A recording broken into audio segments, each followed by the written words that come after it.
Ladies and gentlemen, it gives me great pleasure to announce the arrival of the Prime Minister. Please put your hands together for the Prime Minister of Pakistan, Syed Yousaf Raza Gilani. I'd like to request you all to please stand up for the national anthem to be played. If everyone could stand up for the national anthem.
أعوذ بالله من الشيطان الرجيم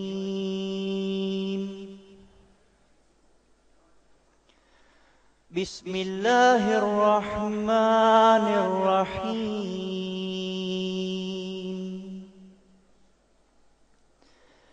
اقرأ باسم ربك الذي خلق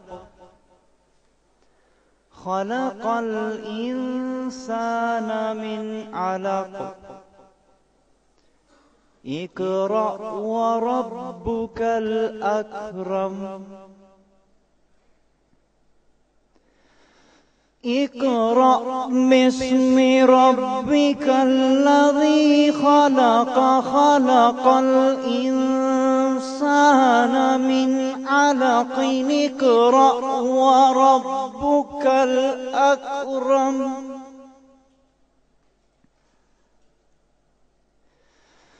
خلق الإنسان من علق اقرأ وربك الأكرم الذي علم بالقلم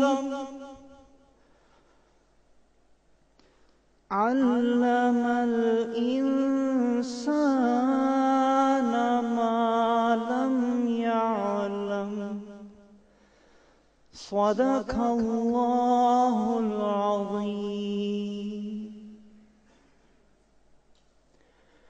Translation. In the name of Allah, the most beneficent, the most merciful. Read, in the name of your Lord, who created man out of a clot of congealed blood. Read, and your Lord is most generous. He who taught the use of the pen taught man that which he knew not. Sadaqallah Azim. I'd now like to invite Mr. Kasim Kasuri, CEO of the Beaconhouse School System, to kindly come up and address the Prime Minister.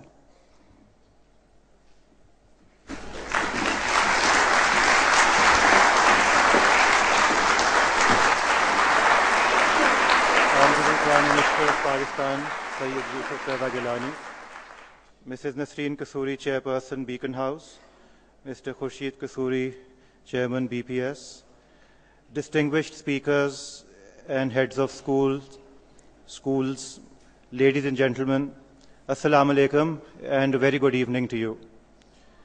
I'd like to start off by thanking the Prime Minister for joining us this evening. Your presence, sir, is a source of great inspiration and encouragement for all of us at Beaconhouse, and I know that despite your extremely busy schedule, you had appointments in Islamabad today. You took the time to be here in Lahore with us, and for that we're most grateful. Thank you very much.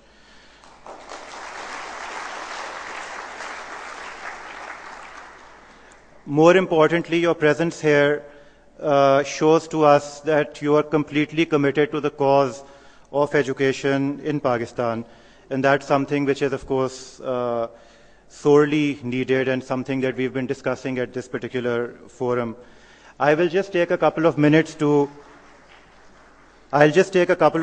brief you on the objectives of this conference and, in fact, the background.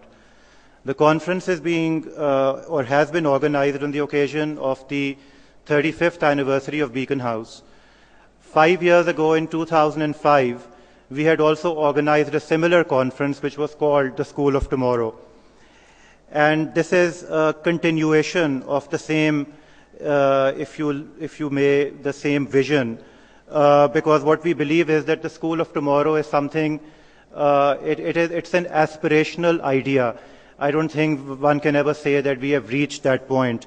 So we've been debating all day today, and we will continue to talk about what it means to be a school of tomorrow and what progressive teaching and learning mean in today's world. Moreover, we're also looking at the curriculum that is currently being taught at our schools, both in the public and the private sector. And there's been some discussion on whether what we teach our children is actually preparing them for the workforce as and when they enter it.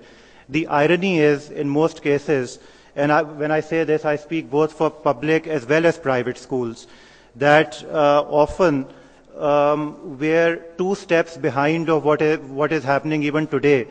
We often don't consider that a child who enters school today is probably not going to enter the workforce for perhaps another 20 years.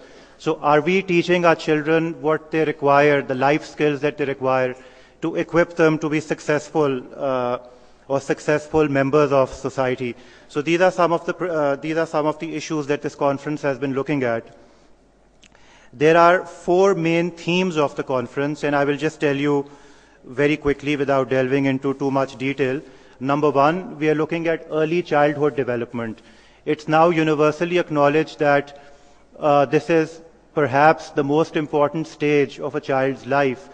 A lot of scientists and psychologists agree that between the ages of 0 and 3, about 70% of the child's brain develops, which means that the experiences that the child has during these formative years are arguably the most important. The other area that we're looking at is that of innovative approaches to teaching and learning in terms of the use of technology and other, let's say, pedagogic approaches such as project-based learning, experiential learning, etc.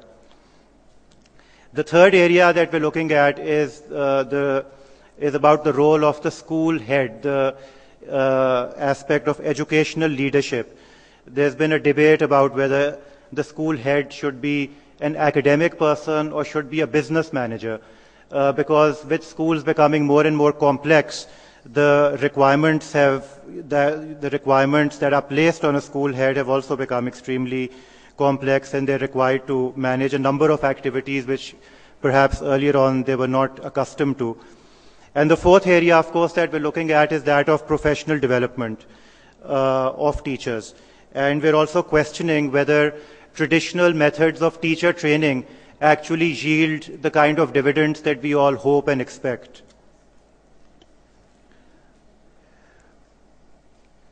Mr. Prime Minister, I would also like to take this opportunity to ask you, since you're here and obviously we don't get to meet very often, to ask you for your support of the private education sector.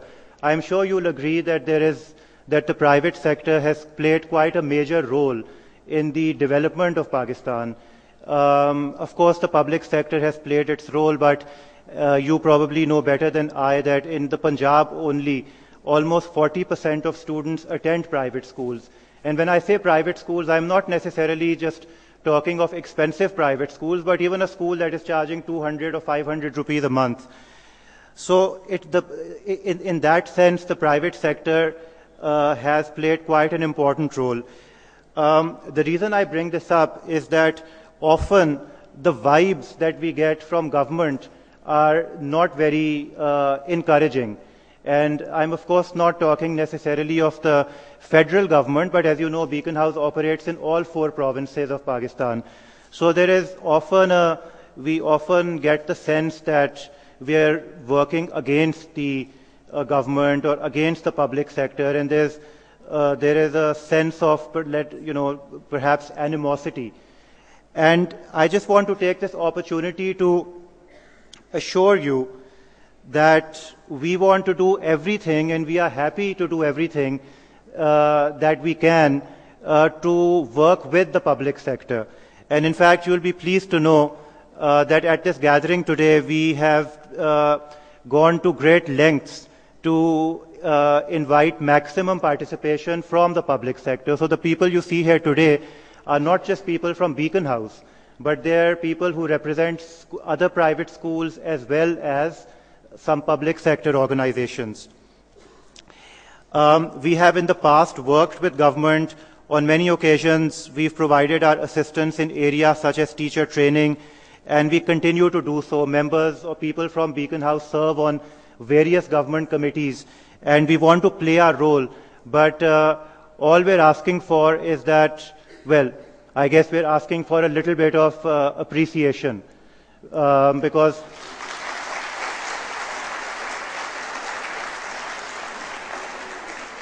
and I must emphasize over here that when I say we, I'm not talking of the Beaconhouse school system, I'm talking of the private education sector in general. So this is just a little thing which I wanted to mention. You'll be pleased to know that at this conference, we have been very fortunate to have attracted or to have gathered a number of speakers from around the world. So we have a total of 23 speakers, of whom 10 are from the United Kingdom, about 5 are from the US, 2 or 3 are from Australia, New Zealand, and one distinguished speaker, not to suggest that the others are not distinguished, but one speaker from India, and the remaining from Pakistan.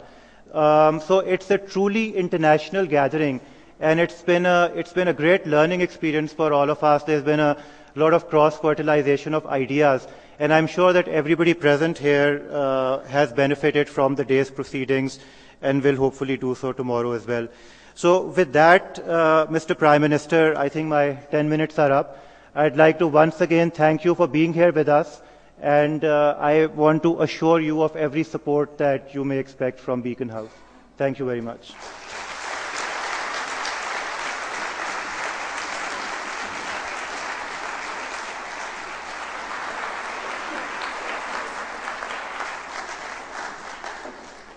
I'd like to please ask the Prime Minister to come up and say a few words.